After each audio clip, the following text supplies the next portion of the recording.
유튜브 여러분들 안녕하세요. 오랜만입니다. 다름이 아니라 요즘에 사람들이 이제 3개월 전부터 합의 이혼을 한다고 했는데 지금 이혼에 대해서 제가 아무 말이 없으니까 또 이제 뭐 주작이었냐, 또 이제 뭐 없던 걸로 됐냐, 도대체 이혼을 왜 안 해주냐 이런 말들이 많아가지고, 또 그리고 이중생활이 마치 제가 이혼을 안 해준 것처럼 또 그렇게 몰아가더라고요. 분명 이중생활은 알고 있을 겁니다. 내통하고 있으니까. 그리고 제가 이야기를 안 했던 이유는 상대방 쪽에서 먼저 공개해 주기를 바라는 마음에서 제가 얘기를 안 했던 거예요. 이혼을 한 지는 한 달 조금 넘었습니다. 근데 상대방이 얘기를 안 하니까 제가 얘기를 해야 될 것 같아가지고 이렇게 영상을 찍게 되었고요. 또 제가 말로만 하면은 못 믿을 것 같아가지고 또 증거를 가지고 왔습니다. 일단은 이혼에 대해서 먼저 증거를 보여드리도록 하고 다른 이야기에 대해서도 조금 얘기하도록 하겠습니다. 합의 이혼을 했습니다. 합의 이혼. 아이가 있어가지고 3개월이 걸렸습니다. 구청에서 보통 이혼관계 증명서 떼달라 그러면 이렇게 떼주더라고요. 확대를 좀 하도록 하겠습니다. 여러분들도 뭐 알아서 확대를 해가지고 보긴 하겠지만, 확대를 하면은 좀 더 확대를 하면 혼인관계 증명서 상세 이렇게 나오고요. 저희 이름과 저희 생년월일 이렇게 나오고요.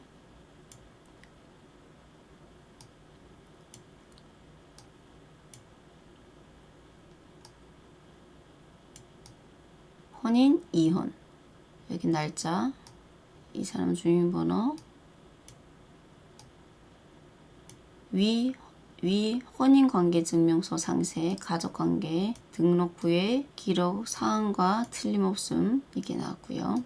틀림없음을 증명합니다. 2024년 11월 25일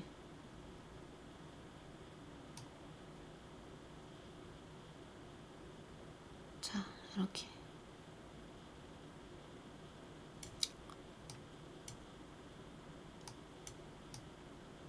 보시면은 이렇게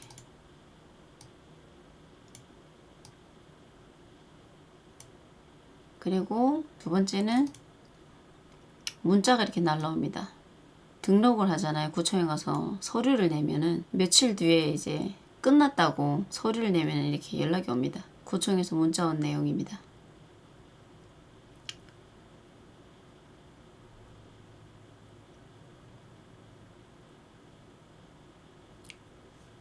그리고 양육권 친권이 어떻게 됐냐, 친권 양육권 제가 다 가져왔습니다.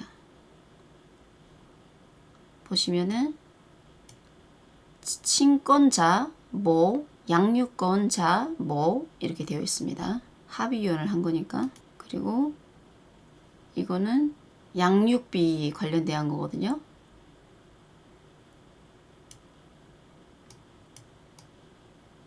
인천가정법원 양육비 부담 조서 이건데, 읽어보시면은 미성년자 허설하 이렇게 나오고요. 2024년 11월 12일 장소 1층 여기 100만 원이라고 나와 있습니다. 이거는 이제 합의가 이루어졌을 때, 출소 다음 날부터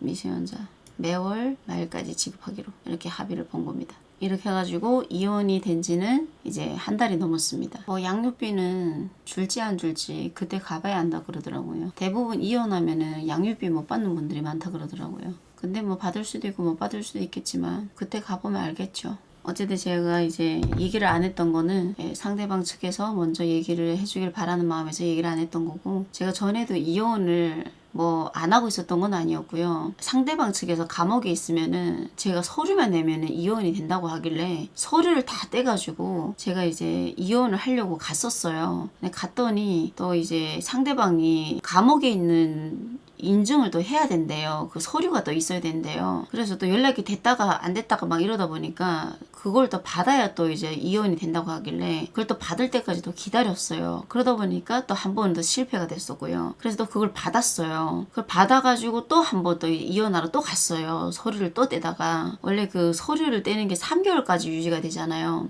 또 갔는데 갔더니 이제 하는 말이 이제 합의 이혼이 되려면은 서류 양육비를 또 합의를 봐야 된대요. 근데 이 사람이 또 2년간 가까이 잠수를 탄 적이 있잖아요. 그러다 보니까 또 이제 합의이혼이 안 됐던 거예요. 그러다 보니까 또 이제 합의이혼이 못 됐던 거예요. 왜냐면 이제 합의이혼이라는 게 둘이 이게 서류상 이렇게 뭐 양육비가 됐든 뭐가 됐든 조율을 해가지고 합의를 딱 봐가지고 양육권이 됐든 친권이 됐든 어떻게 할 건지 이게 합의를 봐야 되는데 뭐 그런 거 합의도 없이 그냥 서류만 뚝 내려고 이러니까 이게 아무것도 안 되는 거죠. 그래서 자꾸 이게 실패가 됐던 거예요. 저는 그냥 서류만 딱 내면은 그냥 이게 이혼이 되는 줄 알고 계속 이혼하러 갔는데 그게 자꾸 실패가 됐던 거예요. 그래서 이번에가 됐던 거는 이제 구체적으로 이제 알고 왔었어요. 도대체 왜 자꾸 이렇게 실패가 되는지를 모르고 있다가 이제 물어봤어요. 그럼 도대체 어떻게 해야 이렇게 이혼이 되냐 했더니 정확하게 양육권, 친권 어떻게 할 건지 그리고 양육비를 어떻게 할 건지 얼마를 받을 건지 이거를 정확하게 둘이서 합의를 보래요. 그래서 이 사람이랑 둘이 얘기를 해가지고 정확하게 주고받고 이제 다시 작성을 해가지고 서류를 내가지고 합의가 돼가지고 이제 그거를 이제 낸 거예요. 그래서 이번에 이제 성공을 한 겁니다. 그 전에도 이제 도전을 안 했던 건 아니고 그 전에는 뭐도 모르고 서류를 냈다가 실패를 한 거였어요. 그랬던 부분입니다. 어쨌든 이혼에 대해서는 이렇게 그 사람과 저랑은 이제 법적으로도 완전히 남남이 됐고요. 이제 완전히 이제 끝났습니다.